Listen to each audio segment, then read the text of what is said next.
이제 어떤 분야든지 뭐 물질이나 인력이나 어떤 관심이 이렇게 모아지면 이전보다 발전하고 성과도 이제 크게 내는 것이 어떻게 보면 당연한 순서입니다. 예를 들어 자동차 있잖아요. 자동차.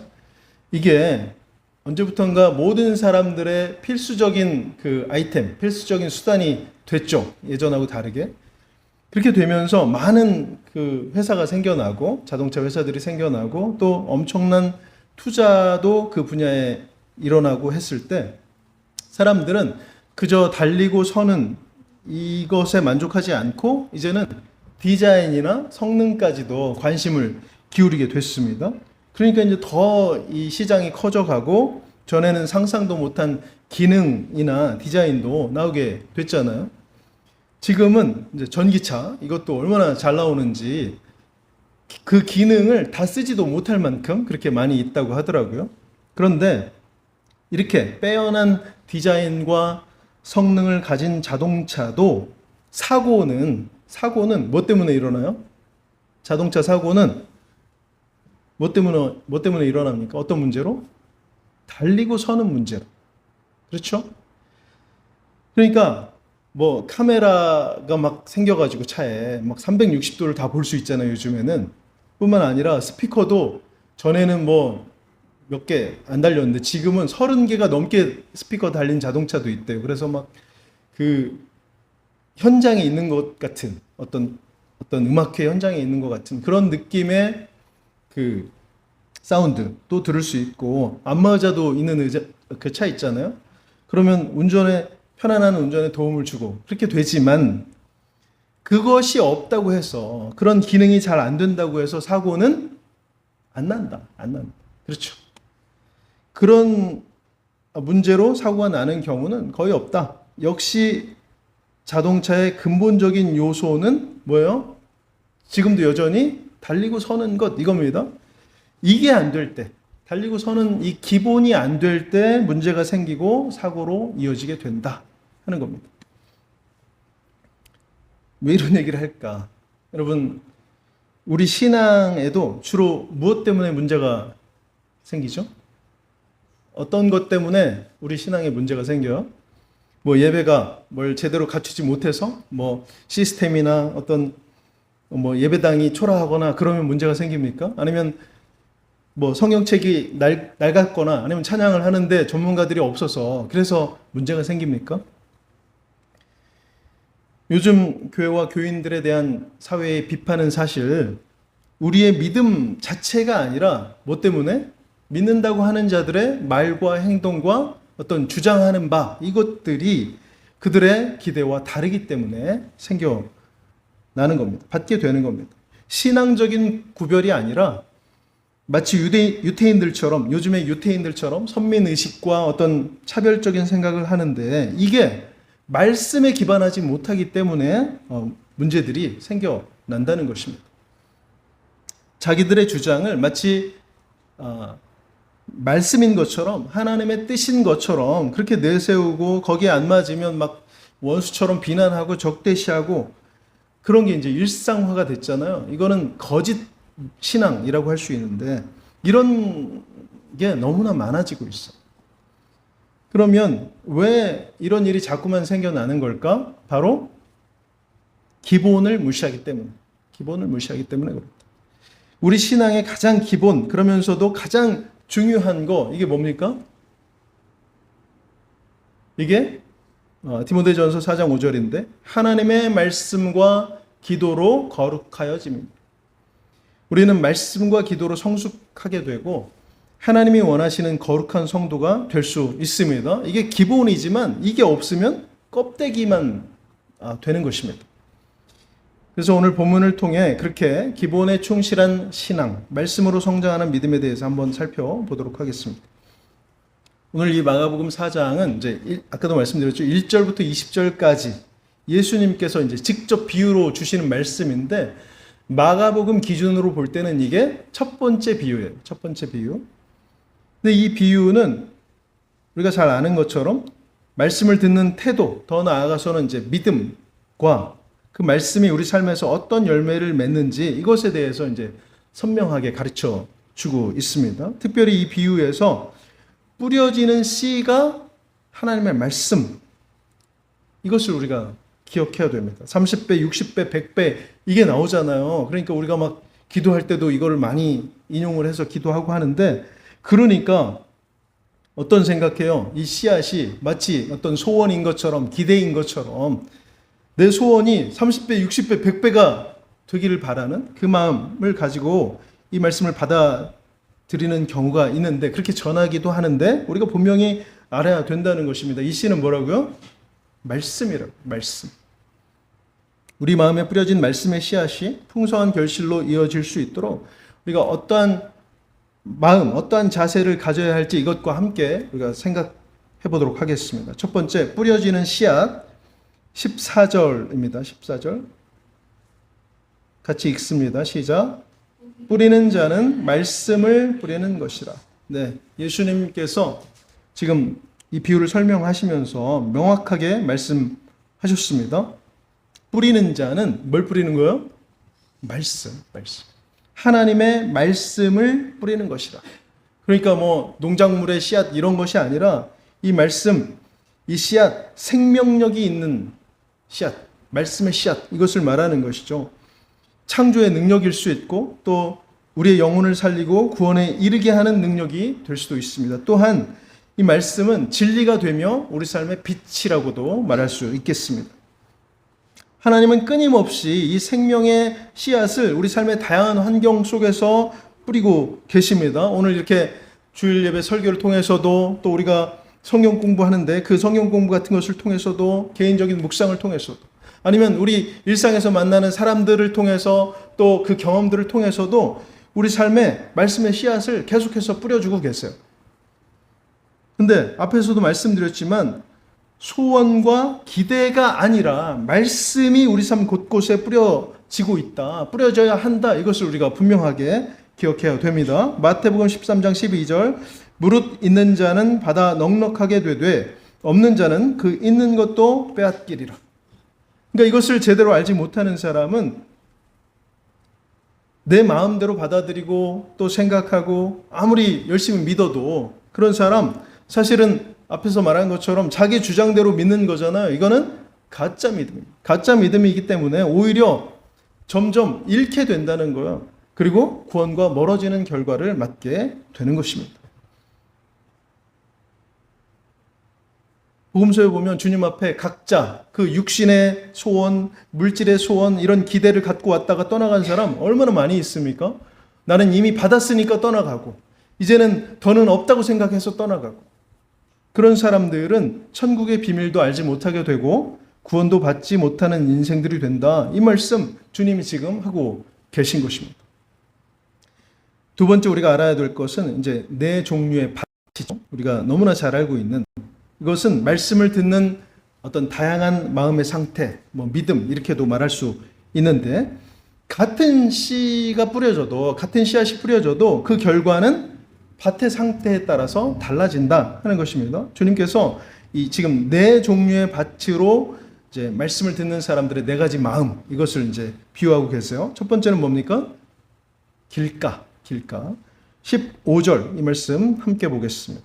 15절 말씀이 길가에 뿌려졌다는 것은 이들을 가리킴이니 곧 말씀을 들었을 때에 사탄이 즉시 와서 그들에게 뿌려진 말씀을 빼앗는 것이요. 네. 길가는 어디냐면 사람들이 많이 오고 가는 그런 곳이잖아요. 그러면 어떻게 돼요? 많이 밟고 다니니까 굳어집니다. 단단한 땅 이것을 말합니다. 근데 여기에 말씀의 씨앗이 떨어지면 어떻게 된다고요? 위에서는 이제 새가 그런데 지금 여기 설명하실 때는 사탄이 즉시 와서 그런 마음을 가진 사람에게 뿌려진 말씀을 빼앗아 간다는 것입니다. 이런 사람들은 말씀을 듣기는 하지만 마음의 문이 딱 닫혀 있는 사람입니다. 그래서 전혀 심겨질 틈이 없는 것이죠. 말씀의 가치를 깨닫지 못하고 금방 잊어버립니다. 어떤 다른 세상적인 것에 마음을 빼앗겨 버린다는 것입니다.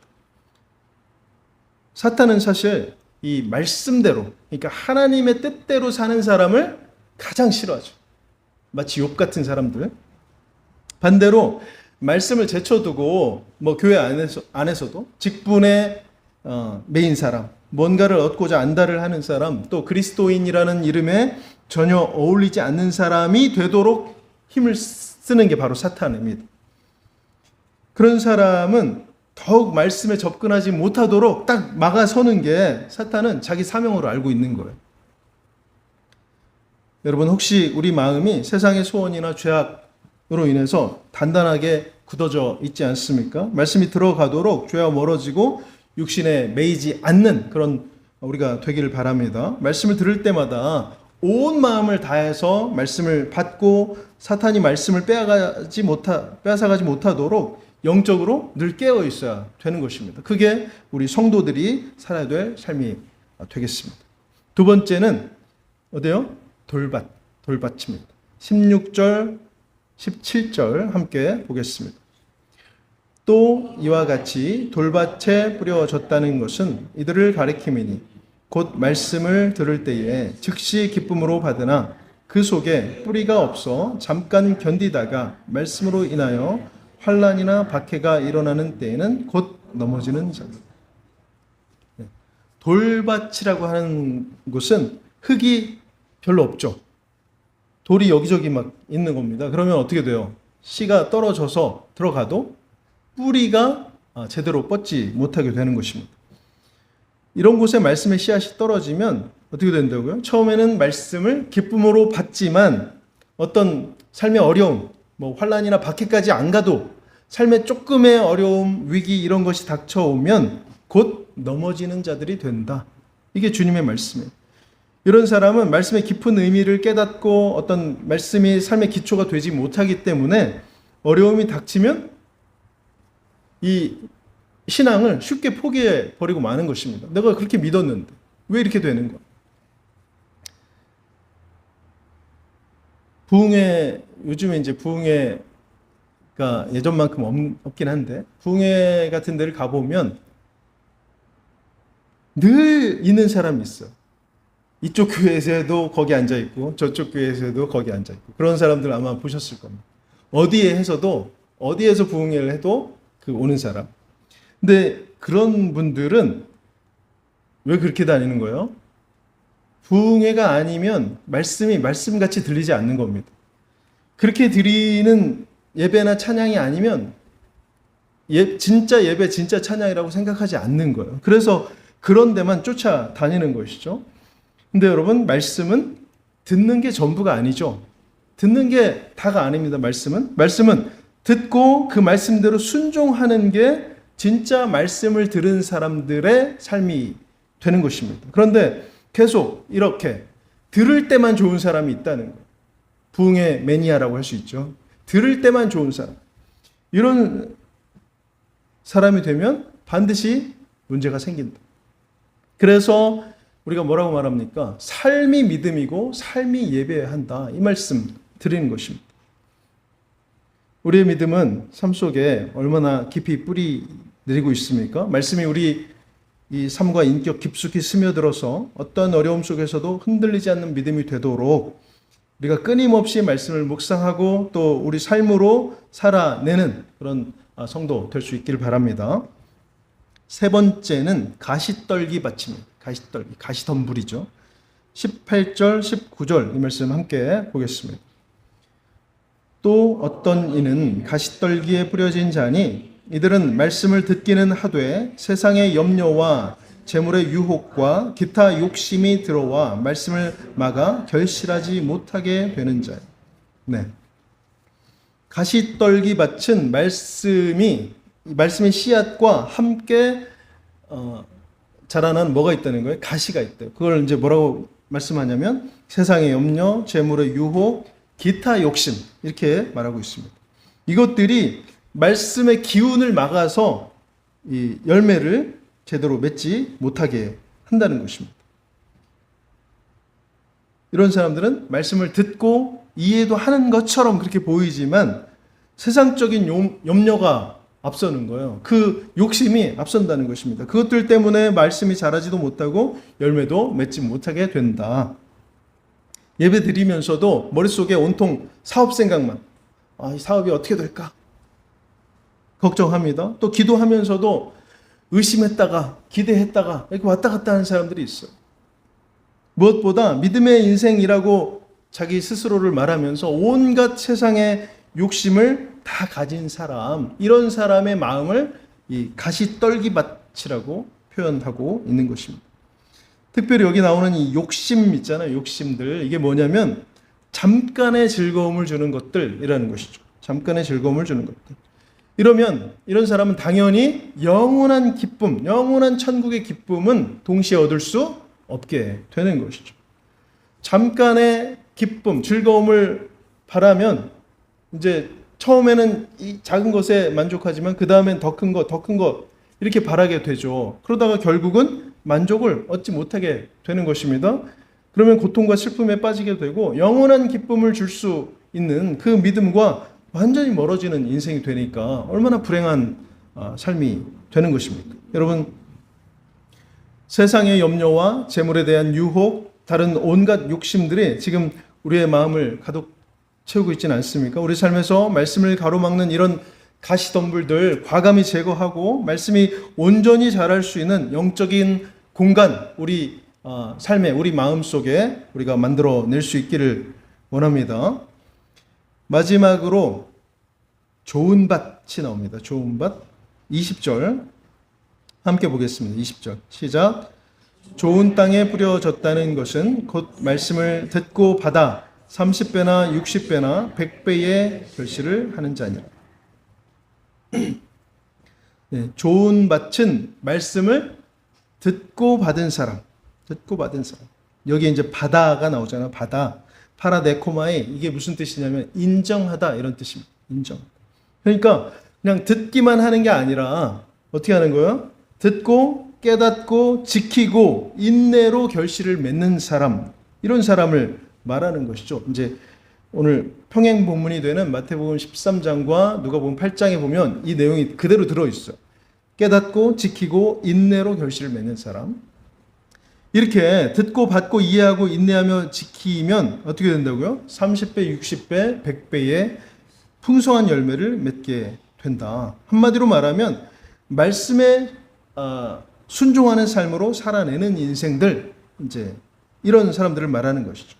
말씀이 삶의 주인이 되고 예수 그리스도를 닮아가며 그럴 때 성령의 열매, 믿음의 열매를 맺을 수 있는 것입니다.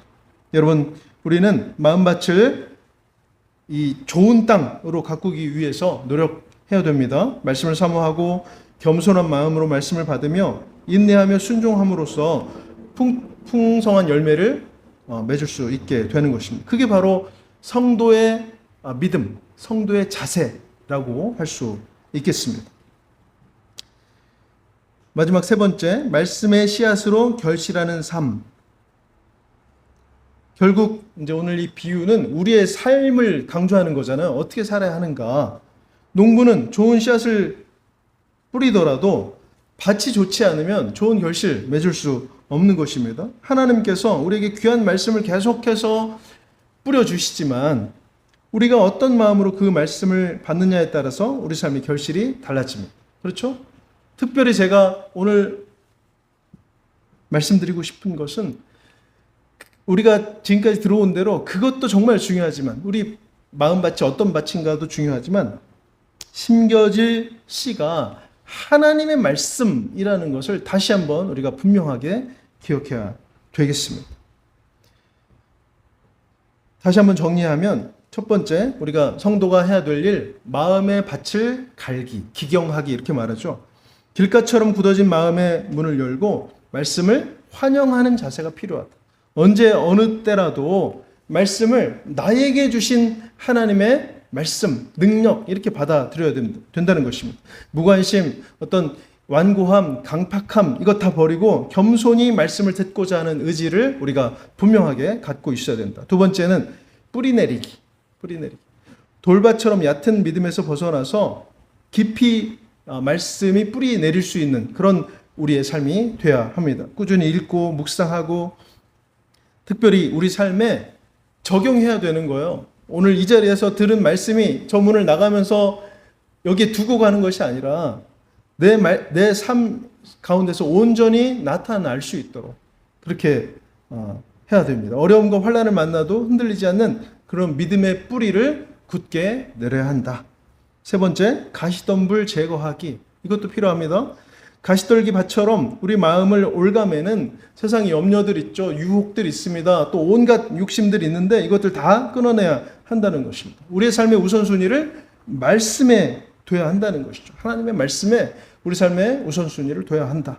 불필요한 것들 다 내려놓을 때 그때에 말씀의 씨앗이 건강하게 뿌리 내릴 뿐만 아니라 또 자라갈 수 있다. 이것을 우리가 기억해야 되겠습니다.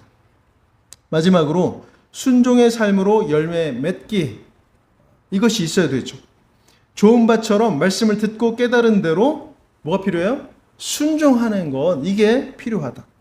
하나님의 말씀은 뭘 목표로 우리에게 주어지는 거예요? 우리 삶의 변화를 목표로, 우리 삶을 변화시키고 성숙해 갈 수 있도록 하는 목표를 가지고 우리에게 주어졌습니다. 그러면 우리는 어떻게 변화할 수 있는가? 순종함으로, 말씀의 순종함으로 능력을 경험하고 또 풍성한 열매를 맺게 되는 것이죠.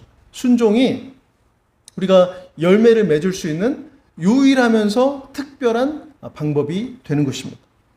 말씀대로 사는 것, 순종, 이것이 곧 열매를 맺는 믿음 되는 것을 우리가 분명하게 기억할 수 있기를 바랍니다. 오늘 이 말씀이 이제 평행 본문이 있다 그랬잖아요. 마태복음에도 있고 누가복음에도 있는데 누가복음 8장 11절에 똑같은데 제가 읽겠습니다. 이 비유는 이러하니라. 씨는 하나님의 말씀. 오늘 우리는 이제 말씀의 씨앗과 네 가지 밭의 비유를 통해서 우리의 신앙 상태를 돌아봤습니다. 이전에는 씨 뿌리는 자의 비유 했는데 뭐 그렇게 해도 되지만 이렇게 말할 수 있겠어요. 말씀의 씨앗의 비유. 우리에게는 매주일 매순간 하나님의 귀한 말씀이 씨가 되어서 뿌려지고 있습니다. 이 씨앗은 동일하지만 이 씨앗이 떨어지는 우리의 마음밭에 따라서 이 결과가 너무나 달라지는 거예요. 믿음으로 사는 사람은, 주님의 제자는 이 말씀이 뿌려지는 좋은 밭이 되어야 합니다. 또 말씀이 아니라 세상적인 소원이나 기대 혹은 교회 안에서의 명예 같은 것을 심는 밭이 되는 것을, 그것을 경계해야 된다는 것입니다. 말씀이 씨앗이 되어서 심겨지는 거예요. 그것이 30배, 60배, 100배의 결실을 맺게 된다는 것입니다. 사랑하는 성도 여러분, 우리 각자의 마음밭은 지금 어떤 상태입니까? 내 마음밭은 어떤 상태예요? 길가입니까? 돌밭입니까? 아니면 가시덤불 속입니까? 아니죠. 좋은 밭이죠. 좋은 밭인 줄 믿습니다. 우리 모두가 하나님의 말씀을 사모하고 이 말씀이 내게 심겨지기를 간절히 바라고 원하는 그런 믿음의 인생 될 수 있기를 바랍니다. 그래서 이 말씀에 순종함으로 풍성하게 열매 맺는 30배, 60배, 100배의 그 풍성한 결실을 맺는 우리 모든 성도들의 믿음 될 수 있기를 주님의 이름으로 간절히 축원합니다.